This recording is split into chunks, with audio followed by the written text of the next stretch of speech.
Hi, I'm Christy Marie Sheldon, and I want to talk to you today about the indigo, crystal, and rainbow children. A lot of parents come to me wondering how to raise these intuitively gifted and aware children.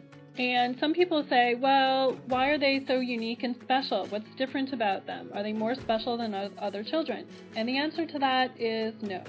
Every child has their own unique gifts and talents that they bring to the world. And the thing is the label indigo child, crystal child, just clarifies or quantifies a set of certain characteristics that they might hold in their body.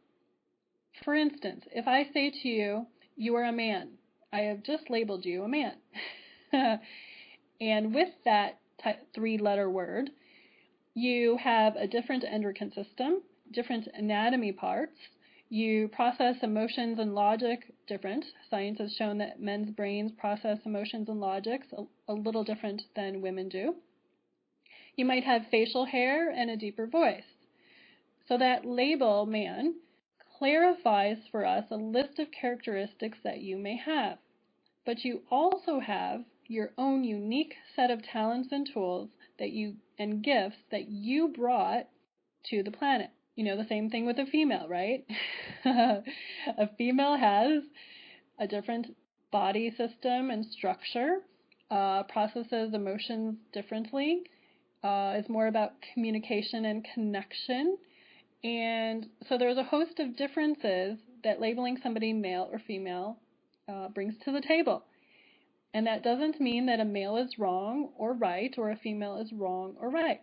Now, what's really interesting for me is what I found is when I work with these families and I kind of tell them the gifts and tools and talents that indigo children or crystal children or rainbow children bring to the planet, for a lot of people acknowledges their gifts and talents, and by the acknowledgement of them, they kind of own them. They kind of say, you know what, I am this and it's okay, and that's great. Because, you know, sometimes it hasn't been so easy for some of these kids being born on the planet. Now, there's this really cool book called Power versus Force by Dr. David Hawkins, and in it he talks about the level of human consciousness on the planet, 0 to 1,000. Christ and Buddha are at 1,000. The level of love is at 500. The level of joy, 540. The level of peace, 600. The level of enlightenment, 700 and above. The level of anger, for instance, is at 150. Courage, 200. Shame and guilt, 20 and 30. Okay? So basically, we could probably all agree that choosing from the higher evolved level of choices from 500 or above, love or above, would probably be the best way to raise a child. Now, what's really cool is you can measure where somebody is at on this vibrational scale using muscle testing. Now, why would that maybe be important? Because again, it doesn't make anything wrong or right. It's just a little place where it shows you where you're at. And that if you make different choices, you can raise your vibration. But some of these kids, the indigo and the crystal children, I've calibrated their evolution and where they're at on the scale of human consciousness. And the average indigo child on the planet right now is at the calibration of 600. So basically, they're of a higher vibration oftentimes than maybe the parents they were born to. Now again, does that make the parents wrong or less than? No, it doesn't.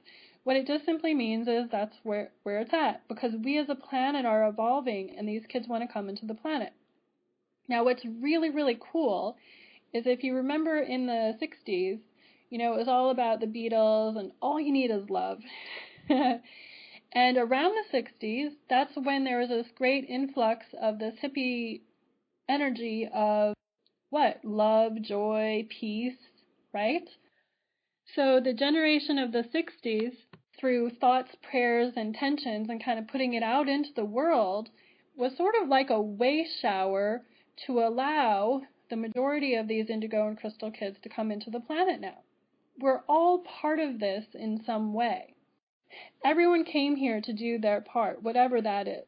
Now, I do also believe that if you have an indigo or a crystal child, that their vibration, and I've calibrated this and muscle tested it, will raise the people around them. Do you know that one person with a vibration of 500 can change the vibration of 750,000 other people? Okay? So these kids being born into the planet, in a way, sets off a wave, like a cosmic wave of energy that bumps everybody up. So there's a huge gift to this. Now, indigos have this different kind of quality than crystal or rainbow. Indigos are more about change and Shazam. I found that they came onto the planet to change us in a way. They have to open up all the old archaic ways that we may be looking at things, kind of like a lightning bolt, and just like split it open. And the crystal children, their vibration is more of like a soothing over. You know, if you think of a crystal, what is it? A transmitter of light and energy. Okay? So as we're indigo, open the door for us to see more of the truth and the light from that way. You know, it's really true. What's a higher and better choice for us? Crystal children's energy is a little bit softer, a little bit more about nature. They're more sensitive to chemicals, I have found. You know, a lot of the crystals tend to be allergic to things, I've noticed. And so what their bodies are craving is more sunshine-based foods, you know, whole fruit, vegetables, nuts, and, you know, that kind of thing. If you think of a crystal as a conductor of energy, you can see why they might be a little bit more sensitive. You know, the indigo kids themselves, they came in knowing that they might have to push a few buttons. You know, it's not always easy to be the person that creates change. You know, you might have to step on a few toes. So although they may be aware and sensitive at some level, you know, their overriding life purpose in a way is to create change. Some other qualities of the indigo are a warrior kind of temperament in some ways, determined. They detect dishonesty, have absolute confidence, easily frustrated with routine ritual. You know, they're nonconformist. They don't like rules. Now, if they're raised in a loving family, they, you know, can be more balanced in this if they're raised in a family that supports them. But some of the kids who are not raised in supportive families of their gifts and tools and talents, they might do the opposite thing where they get a little angry or a little, you know, pushing everybody around, or they might do the opposite and withdraw into video games or withdraw from society in some way. But, you know, as with anyone, if they're creating anger or frustration and that's what they're modeling, what do they need more of? They need more love. They need more of somebody to see where they're at and what is best needed and suited for them and how they want to be raised.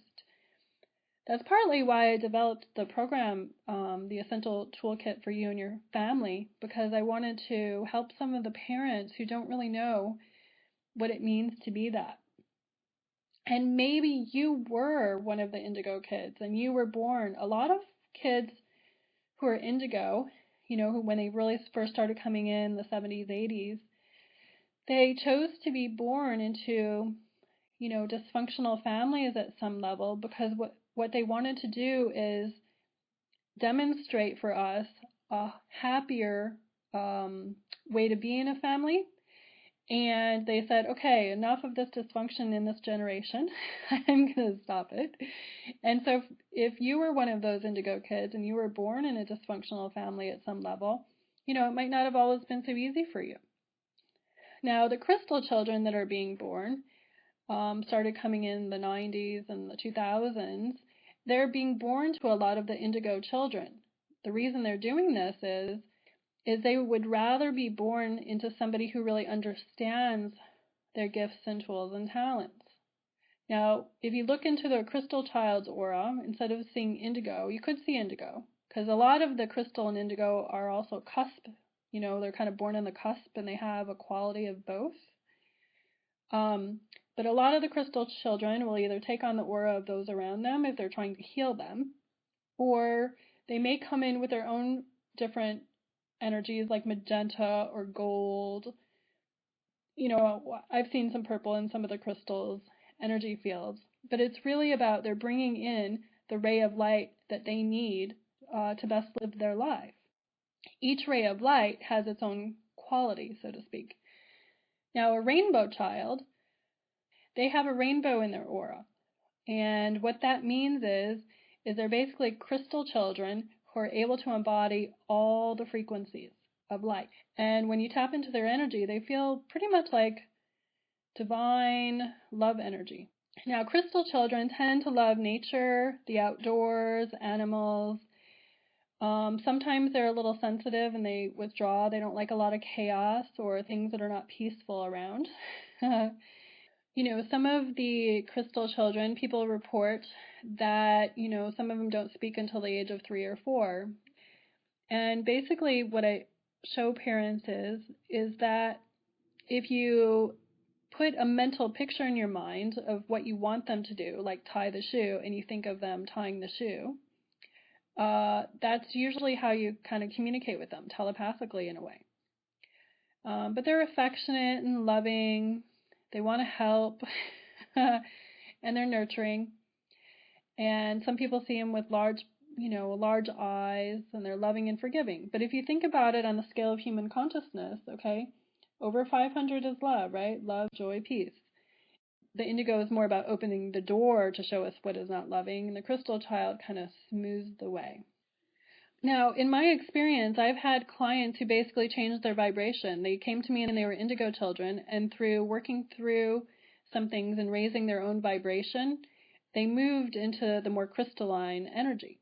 So I think as a community here on Earth, we as individuals can raise the consciousness of ourselves, and therefore we evolve the whole planet. Now, another question that I get is, how would I help indigos who are finding it hard to operate in the traditional school system? And usually what I'm guided to counsel parents on is, first and foremost, find out what your learning style of your child is. Okay, I find that most children learn when all the senses are engaged. Okay, let's just say you have, and what I mean by this is, there's visual learners, there's auditory learners, there's kinesthetic learners who need to feel things. And there's claircognizant learners where they just really kind of just know things. I myself, for instance, am a visual learner. So what that means is when I was in school and I had to do a spelling bee or a spelling test, I would literally see like a little chalkboard in my head of how the word was written. And that's how I would spell the word. Now, if your kid is a auditory learner, for instance, if you said the word phrase, if you just really think of how that sounds, they might think F-R-A-Z-E, right? So what the parent or teacher is going to have to learn how to do is use all of the senses to engage them in the learning process. So that's one thing that I've been guided to help parents understand. Another thing that I've realized with the new kids that are being born is they need to know the big picture of why they're doing something. You can't just give them something to memorize and not give them the why, okay, and how it applies to their life. So, for instance, if they're learning math, find out what their interest is and figure out a way to show them that math could later on help them in their life. So, for instance, let's just say they want to save the planet and be a green entrepreneur, okay? What you would have to do then is show the kid where all the math that they learn could later be applied to teaching them how to maneuver in the world financially and change the world maybe through philanthropic things. Or let's just say they were learning science. Well, maybe you could show them how learning quantum physics about how matter, energy, space, and time work together, if you learn how to use that, can help them in their manifesting. Or how plants grow. Maybe they can see the big picture of how later on this could help with the ozone layer. Or learning English, for instance, could help them communicate their passion or their truth into the world, but engage them in such a way that it's important to them from the big picture point of view. So that's a few of the tidbits that I myself have found that have helped some of the parents that come to me, and I'm sure there's many other ways to teach these kids. So when I've been studying indigo and crystal children, I did a fascinating muscle test. I asked, where's the average indigo child's vibration on the planet currently? What's the accumulative indigo vibration on the planet? And the average is 600. Okay, so that's the level of peace. Now, something interesting is I muscle tested what's the average vibration of the crystal children. And surprisingly, it's a little bit lower. It was 480. And I had to ask a series of questions of why that is. And what I concluded is that the foods that we feed them, the medications or drugs that we put them on, and the electromagnetic frequencies, like right now, this is on this planet, we've never had this many satellite dishes, Bluetooth devices, computers, videos, and all these electromagnetic frequencies are bombarding these children. Now I asked, what should their vibration be if they didn't have any of these things affecting their vibration? And the answer was, it should be 800. Okay, so the average of the crystal children should be 800, but currently the average is at 480. So if I was a parent and I was raising a crystal child or an indigo, I would be a little bit more cognizant of what kind of foods and things that you're putting in, on, or around their body. And I do know, I think they sell electromagnetic frequency measuring things that you can get on the internet or things like that. So you might want to check that out if you're raising one of these kids. Another question that I get frequently is, do I think it's a parent's ego that makes them want to label a kid? The answer to that, I think, is maybe. I mean, it really depends upon the intent of each individual parent. But I think generally, parents are just trying to find out information in order to raise their kid in the highest and best way for them. And I found that the parents who are willing to be the most intuitive, the most aware on an intuitive level, and ask questions daily, what's the best way to raise my kid today? What does my child really need from me today? And follow that, they raise usually the happiest and healthiest children. In my Essential Spiritual Toolkit, I go through some ways that you as a parent can open up your intuitive awareness and ask those questions and get answers. I mean, how cool would it be to know exactly how to raise your kid in the highest and best way for them? I think that's what all parents aspire to. I don't think it's an ego thing. I think it's more of an understanding thing, I would hope. So a lot of parents come to me and they want to know if their kid is an indigo or a crystal child. And basically one of the first things I tell them is, you wouldn't be attracted to me or this website or this podcast if at some level somebody in your family, and maybe it's even you, okay, maybe you were an unacknowledged gifted kid, and or maybe your kid is. But I don't think people are drawn to something unless there's some guiding force in them that's moving them to pay attention. So that's the first clue. The second clue is you can use muscle testing, and I have a muscle testing demonstration and video on this website that you can connect to.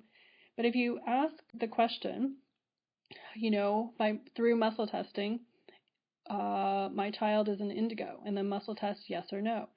My child is of the vibration of a crystal child, yes or no. I am the vibration of an indigo child, yes or no. Or I am the vibration of a crystal child, yes or no. And just start with that. Now, for those of you who want to look into an aura, I can give you the basic beginning steps for it. And through practice and awareness, you can probably start seeing them yourself. So what you do is you have somebody stand in front of a white wall or light-colored wall, hopefully white. And you dim the lights a little bit, not too much, just a little bit. And what you do is you sense where the edge of their aura is. Okay, usually somebody's edge of their aura is between 1.5 feet to 3.5 feet. It can be bigger depending on the person and where they like to hold their energy field around their body. But you'll Your aura is basically your spiritual bodies around your body. And just get a feeling of where you notice a change in the field outside the body. The second thing you can do is pretend that you are an expert aura reader, okay? So you think happy end result, I'm an expert aura reader and I see the aura on the person in front of me. And from that point of view, then just notice up by their head area, what color do you first notice, come to mind, or think about, okay? And just trust whatever first comes to you. Around their heart, what energy or color do you feel around their heart? And just start with that awareness. Now remember, a crystal child can have many different colors. I've seen gold, magenta, a little pastel, or they could take on the mom and dad's coloring. That's just what they do. So I found that the muscle testing is actually the clearest way to generally get an answer about who their kid is and what's up with them. So, and you can also turn the person around that's standing by the wall and look behind their back. Just stand them sideways and look at the energy field behind their back. That's where people hold all the pain in the neck, pain in the tush, pain in the back. That's where people kind of shove the things that they don't want to really deal with back there. And notice what you notice. Maybe you put your hands around their aura and you can feel where it feels a little light or a little dense. So just play with it from the attitude of, I am an expert aura reader, and start from there. My point of view, or my whole take on this whole indigo crystal wave of consciousness, the new generational kids, is basically we're all evolving as a planet, and what each individual must focus on is how can I personally raise my vibration to the energy of love or above.